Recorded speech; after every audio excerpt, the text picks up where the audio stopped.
Welcome to the 21st Century Film Club. For our final episode, we will be reviewing To Die For, starring Nicole Kidman. It's available to watch free with adverts on ITVX. What did you think of the film? I've got mixed feelings about the film. Obviously, it's from 1995. It's quite dated, some of the things, but also some of the messages and the plot is kind of quite relevant to today's broadcasting scene, which we'll get into later on, I'm sure. It had some good moments. I thought it was quite meta and quite trying to talk to the audience, and it's quite smart as well. Other times it was quite cheesy and quite. I don't know. I felt like they were trying to.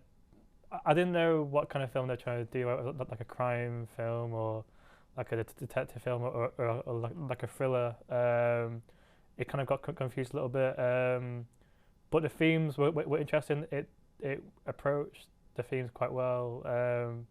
And the characters themselves were quite interesting. The main characters and the supporting cast, which featured a young Joaquin Phoenix. Yes. Who was very. I'm not sure how old he's in the film, but he looked quite young. And he looked so young. And yeah, he played that role, the creepy, like teenager very well. And yeah, I thought some good parts, but I wouldn't want to watch it again.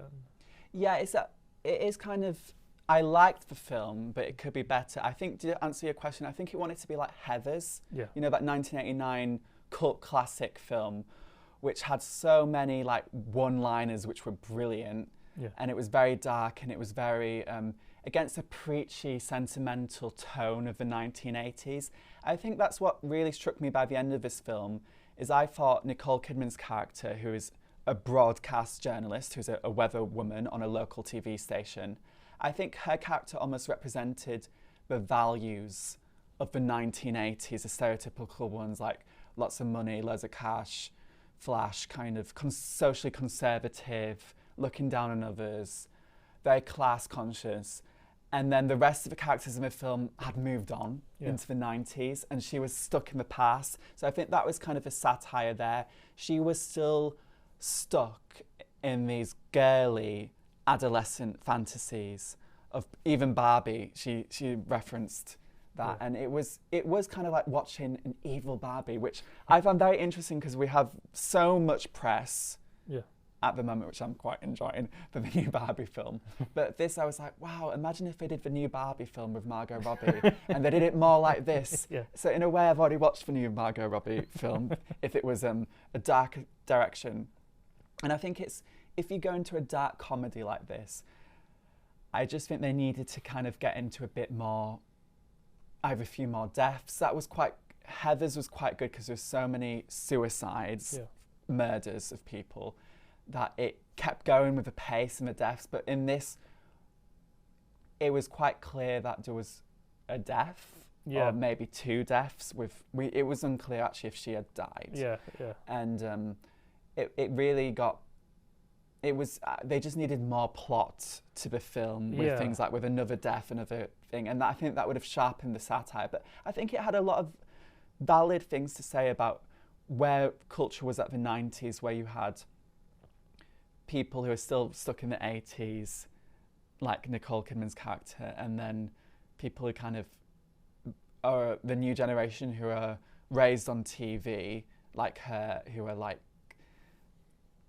I don't know, just don't have much to them because that's all, they just regurgitate TV.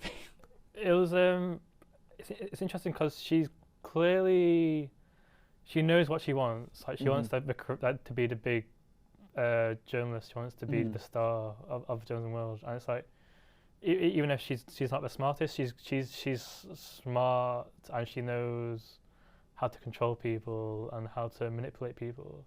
And that was like really interesting. You got to see her character throughout the film develop. But also you see her at the start, like you clearly see she's got quite a bit behind her, even if she's not like the brightest person.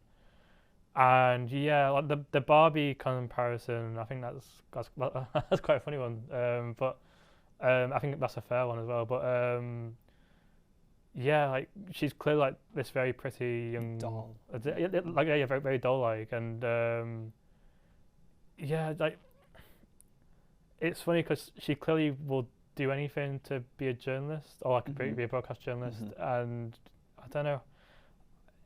It's like it's weird because it's like she won't fully commit to doing anything, even if she kind of does do it. I don't know. They don't kind of show her doing doing it, whatever it takes. But I guess she kind of does. It's kind of weird. Yeah, no, there's a few graphic scenes where they talk about things that she can do involving her mouth to get ahead. Yeah. And those are kind of scenes where it's quite interesting to see her character's reaction on using her sexuality to get ahead, or just not even sexuality, just having sex to get ahead. Yeah. She seemed confused by it, and she seemed startled by it. And it was a moment of like a Me Too kind of moment where this person's saying sleep to get ahead. Yeah. And it was like she was ambitious, but because she was so clueless. And I think that's the film I was comparing it to, and Legally Blonde with other films, because this was released the same year as Clueless. And I think I read one of the actors saying, do you know who plays Cher's dad, who plays the dad in this? Yeah. And he was saying he thought To Die For, I think, was going to be like the better film or something like that. And it seemed to me that this film was like the anti-Legally Blonde, because she actually had so many pink possessions. She had a small dog. She like ran around everywhere with like pink scented things. It's like her like little desk area in like the weather station was like pink as well. Yeah, and the hot pink and all that. And it kind of did think to me that Legally Blonde was such a kind of seminal film in many ways for reclaiming femininity as a positive thing, because this film released in the 90s, to view it more as like a critique on culture, it's still very much stuck in the femininity, or using your femininity is quite bad. Or it's not like, I don't know whether it's that was looked down upon in the film, or whether it's just her ambition, her roaring ambition to get ahead. But it didn't really, it didn't paint a favourable light. And I think if this film was made today, I wouldn't call it a feminist film, basically. I wouldn't call it a feminist film at all. I think if this was more of a feminist film and not made by Gus Van Sant, it would be more sympathetic to her really wanting that career. Because I did feel a bit of sympathy for her. You know, she really wants to make it. She's tried hard. You can't fault her for that. The part that I found really interesting, and like I really felt sorry for her, was when she's with Jerry, her husband, and he's like, right, your career, it's gotten so far, but it won't go anywhere pretty much, and you'll have to work in like this bar restaurant kind of place and help me with it, like once my parents pass away, or once the restaurant has passed down to her husband. Yes. And like you can clearly see her mind, like you see her like point of view, like this gunshot camera like go into the husband's head, like, all right, we need to get rid of you now, like you're interfering in my career now. And you can see in her mind that it's like getting twisted and like getting dark, but you feel sorry for her because it's like clearly she's talented, I guess, on some levels, and clearly she could make it as a broadcast journalist, like just from a character point of view. I don't know how far, but like she could do what she's told. Yeah. And I felt sorry for her, but actually felt, or like, it seemed like she was going to be trapped, I guess, into this world and of like bar work or restaurant work, and like you felt sorry for her, I guess, in that moment. But yeah, other times she's like very twisted and very dark. It does make you think of Nicole Kidman differently. I think she portrayed the shark eyes, and I think it was really a portrayal of a sociopath. This film, as someone who fakes emotion and empathy, and they had a few kind of discussions about that, especially by Joaquin Phoenix's character, speaking about her like mimicking emotions and other things. And then you had the film was structured with these like pieces to camera that Nicole was having, like it was for a big splashy glossy interview. And it was interesting just to see kind of like how she acted everything in the film.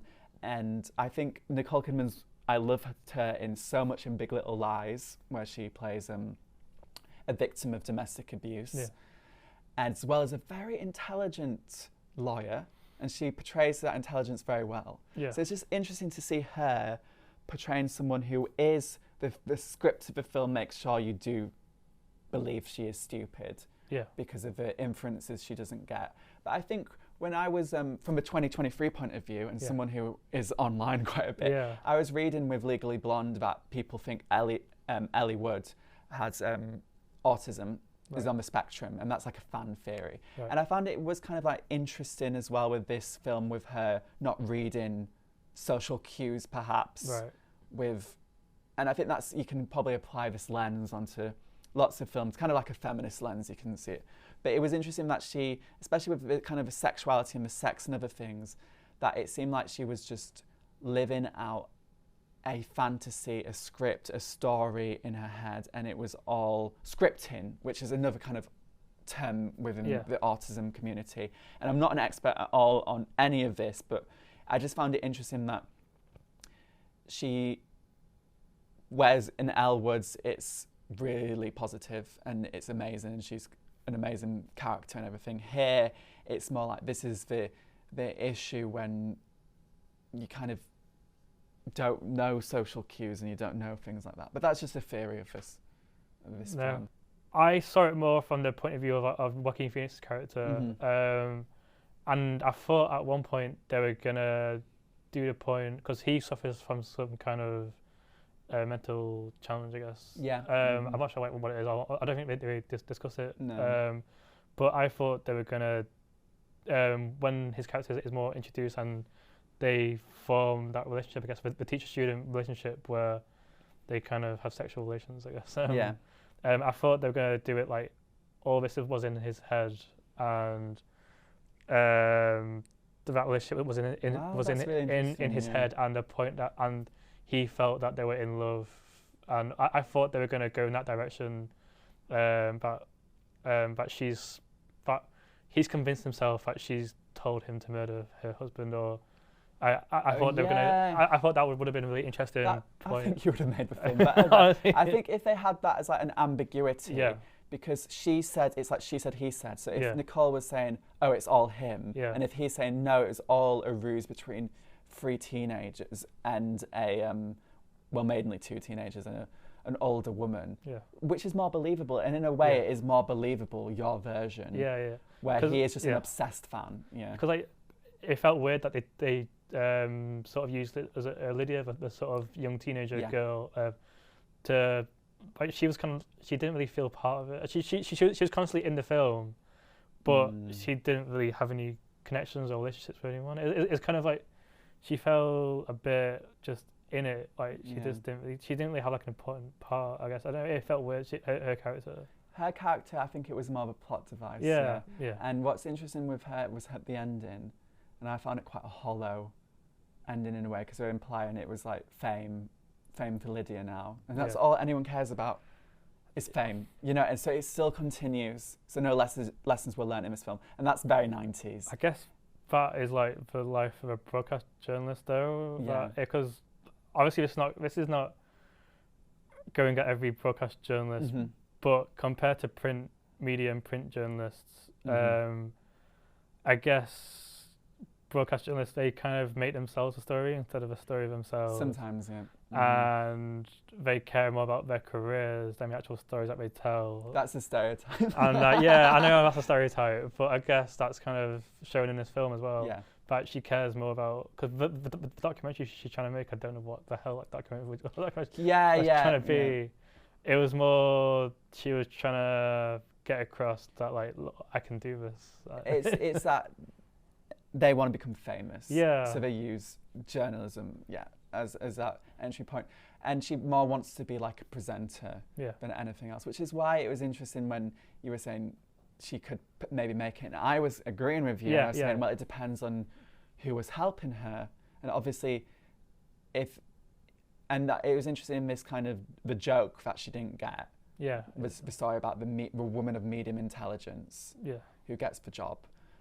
In that story, it was interesting how they use the phrase like medium intelligence there, and then with Nicole Kidman's, because it does make you think, would she perhaps be better at her job presenting if she didn't have if she wasn't off the cuff, free thinking, loose cannon type individual? I think it's an interesting argument to make that it's a kind of a different skill set, and that's why with lots of jobs with intelligence, you can measure it so broadly and diversely. And it's also hard work. And she was, to her credit, like a grafter. But all her scheming and plotting and manipulating, it was all about her own, as you say, her own career and benefit. It wasn't about, she could have put that effort into a story, and that's more what Clueless and Legally Blonde champion, whether it's with charity or with progressive causes like Me Too type causes, to shine a light and use your creative energies that way, whereas it's more self-advancement. If you're a TV consumer and that's who you are, and you don't read books and you're not cultured, then you will kind of have this kind of shallow, clueless direction to you. But that doesn't mean you can't then, in some films, become educated and learn to stop being an air. And I kind of wrote down when I was watching this, like, it's just basically like Nicole Kidman being an airhead for an hour and a half, which she acts superbly as. And I think it is because she knew it was all about making fun of herself. Yeah. And it's not like laugh out loud funny, but I did find it very humorous throughout the whole film, her own character and the way she behaved. It was interesting to watch. It did make me want to keep watching. It was almost like comic relief, like the way she presented herself, and even like at the funeral scene of her husband, when it's like all by myself, it gets played. It's like, even though it's like this emotional funeral, it's like, what the hell's going on here? And it's like really funny. It's a very camp film, full of kind of camp notes, and I think that's why it's kind of aged quite well, because I think camp is more in fashion, but it's got that campness and then that 90s kind of like pessimism and bad ending, whereas her thing is like the fairy tale life that she wants to live in, like the big fluffy wedding dress and having tons of like her wedding kind of. And then it's interesting how they showed the families in that film, and then the whisper to her dad saying, you'll always be the most important. It's really weird. It's really weird. I don't to me, that I'm not saying it's awesome, but it is like that.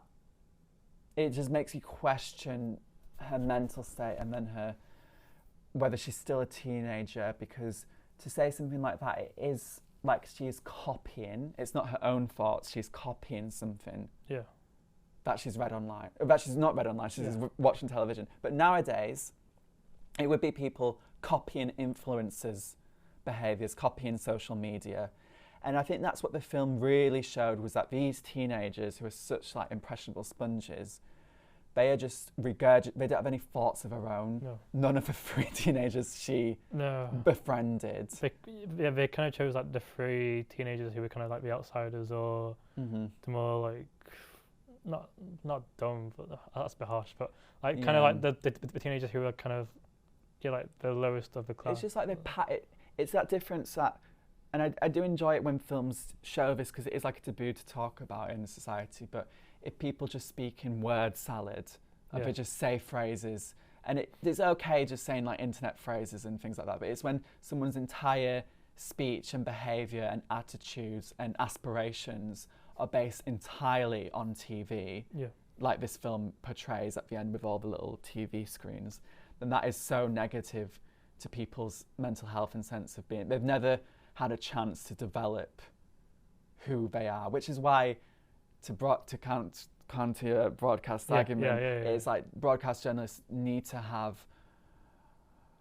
backgrounds in other fields and not just be about being on TV and the superficial being on screen. They need to have a kind of just life experience, you know, and then that can help you. And she was saying about, on TV, it's a good person, but it should be about people who are good at what they do, then get chosen to go on TV, whether you're a great doctor or scientist or whoever, and then later on in your career, you can have more of a media profile. But you know how to balance it, and you're not on TV all the time. And I was watching this film thinking, gosh, it would be so damaging to your mental health to be on TV every night or whatever, doing the weather, and seeing yourself so many times. And it's like that quote that you lose a bit of your soul every time a picture is taken of you. She didn't feel like she was sort of wasting her career. She didn't feel like she was, to me, it didn't feel like she was being wasted, or it didn't feel like she was being disheartened every time she had to do the weather.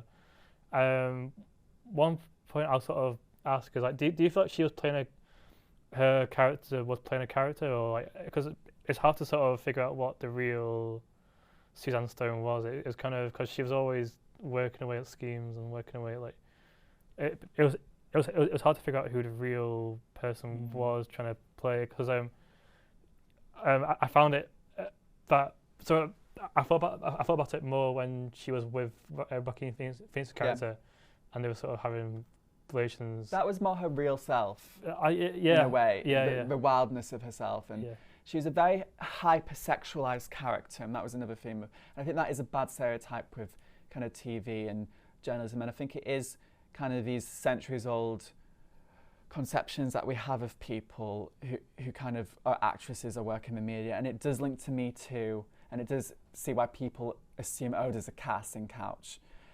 But I think there is a truth to people like Suzanne Summers, who she definitely seemed like a sex addict, I think, by the end of the film, in the ways of her dangerous, reckless behaviour that was risking her career to sleep with a teenager, with her husband as well. And it seemed to me that was it wasn't like the film was morally chastising her for being hypersexual, but I think it was saying that that's an important part of understanding who she was. And it seemed like if she had lived in a more this is why I don't think it was really a feminist film, because it didn't really say, well, if she'd, you know, what is the feminist kind of solution to kind of this type of thing. And I think they were quite harsh. They were definitely harsh on her character, even though she deserved it to be. But for someone who has limited opportunities, maybe with her less than great education, as it was alluded to several times, she needed, her big shot was her looks on TV. It wasn't her education. And the other characters could kind of see it, like her family, but she couldn't. But it was kind of harsh, because it's a good film in that you feel sorry for laughing at her at certain bits, like when it's her family's or her husband kind of like diminishing her accomplishments, which is why it's not really a feminist film, because I think a feminist, it would be highlighting that she has had certain success.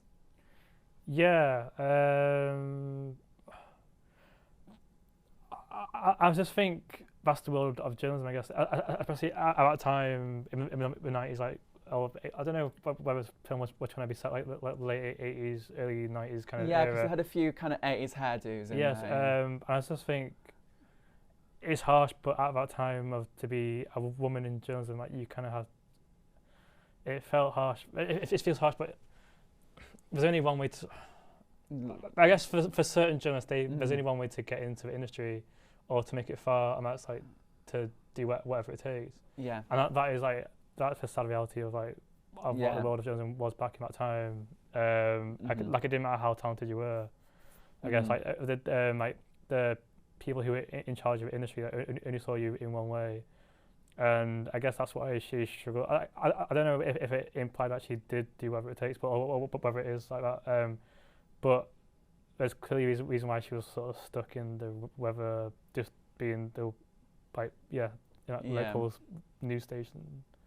Yeah, because in a film, usually there'd be an empowering montage. In the films I've already mentioned, where the protagonist will build herself up and try again, and there'll be lots of outfit changes as well in this montage, like fashion, as she progresses. Here, they had a montage of her going up to the desk again and again to get her way in kind of different risque outfits.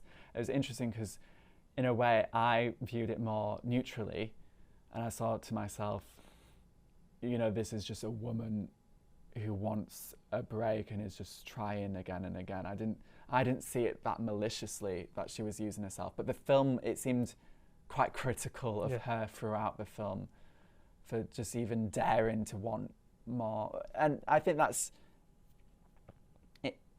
I think even at the time, it was definitely designed, this film, to make you feel uncomfortable with yourself. It's like she's an exaggerated mirror of the very worst things about lots of people, not just in TV journalism.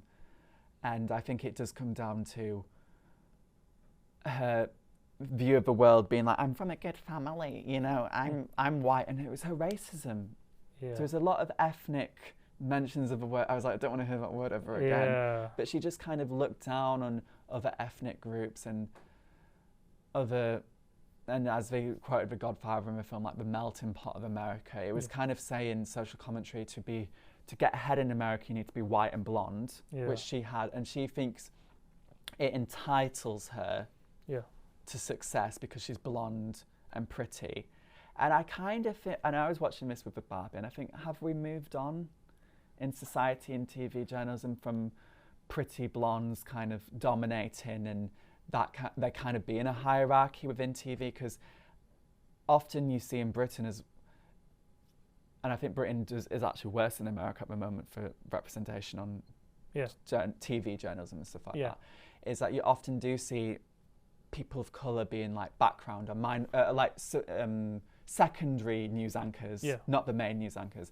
And in the morning show on Apple TV, which is brilliant, and lots of people have been talking about this week with Phil and Holly, there's it's always kind of, it's Reese Witherspoon's blonde character again, another blonde, again going into the top position straight away. And is it because of her being blonde and white? And yes, it's a lot, mostly to do with her kind of looks, and that's for ingrained society image. But it's really a question of, I think Nicole Kidman's character definitely thought just because she's blonde, she's the most beautiful. Yeah. And I think there's still that, I still think there's a lot of that in TV and society. It'd be interesting to see how a film like To Die For, like in '95 would, how like a modernised version of that would look. I don't know if like that would come in a form of like the TV show you mentioned, like the morning, the morning show. Yeah. I don't know if that's how it would look like, but I'd be interested to see like a modernised version in like today's media landscape, I guess. I definitely think the morning show was not inspired entirely, but I think the acting and the kind of the spirit of it, they definitely took inspiration from films like this, which show it in a negative light, broadcast journalism, because that shows broadcast journalism in a more, when it comes to women, in more of a positive light. Yeah. But the gendered hierarchy dynamic here, being between Nicole Kidman being a woman and Joaquin Phoenix being a younger boy, if this film was a male co-anchor, a male TV journalist, and a young girl, you know, that changes the dynamic completely of that film, and it would be much harder for them to make it a dark comedy if it was a man, because we would view it as being preyed on. Yeah, because like when it's a woman doing it, it's like when it's an older woman to a younger boy, it's kind of like seen as quite comical and quite like it's a very different story. It's a very different. It's a very different frame, like differently framed. But yeah, like if it was like an older male and a younger girl, like, obviously that would be very different and a different story completely. Yeah, but it's like why? Yeah, but why? Yeah, why? If it's the same ages, and it's just, this is where I kind of view the gender lens on things. But I think this film is just supposed to be a camp, fun film, but when you actually just look at it deeper and think about it in relation to real life, then it is full of a analysis with a plastic surgery that's kind of mentioned in the film, like get rid of these moles, do this to his poor sister. I would kill her. I would kill you right then if you went for me. I don't care if it's my partner's married spouse. My sibling's married spouse, I'd literally kill her. You know, if you suggested anything to me. But it was harsh, and but we've gotten worse. We have gotten worse, and I think it is very acceptable in society to think the most important thing to solve is on the surface, the commercial, this, and spend lots of money on changing yourself. And I think that's Suzanne Stone's weakness, is she thinks that money and looks will fill the void. No, it doesn't. No. It just doesn't. No, like... And Liddy at the end, it seems like she's just fallen into that trap, maybe. Yeah, maybe. Like it would have been interesting to see like a point of view from her like 10 years into the future. Like maybe she's made it into border journalism. Maybe, I don't know. That, but I was, unlike you, I felt the ending was quite underwhelming. Where it just shows her the young student Lydia. I felt that was quite underwhelming. I felt it should have ended with Suzanne Stone's character, I guess. There's a bit of the film where they mock the husband getting given a self-help tapes to improve himself with his career. And I think the difference is I think we're much more tolerant today of things like that. And I think that's a good thing, that we kind of don't make fun of people who have less education, because it is still kind of a form of classism to look down on people for things like that. So I think today with the internet as well, it's much more acceptable to put that work in yourself, but equally we've gone even more shallow with social media and looks. And I think there are Suzanne Stones out there who would just be advising people that their route to the American dream, to happiness, is through kind of spending all your savings on plastic surgery to get that ahead. And it's not necessarily going to uni for our generation that will solve all your problems like that. It won't.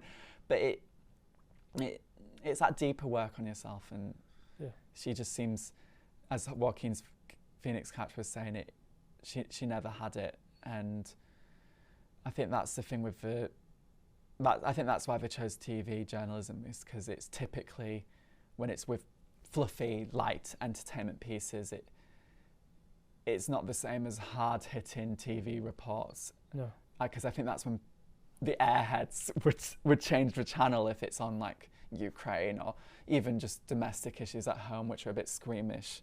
No. You know, and that's the thing, that curiosity for others. I was watching the film in comparison to Spotlight, like you were too, and she said, and she has just zero curiosity or care about other people. And that's the kind of maybe the lesson for this film, is the quality you need in journalism is the passion and enthusiasm of other people's lives. Thank you for watching the 21st Century Film Club, and goodbye from our final episode.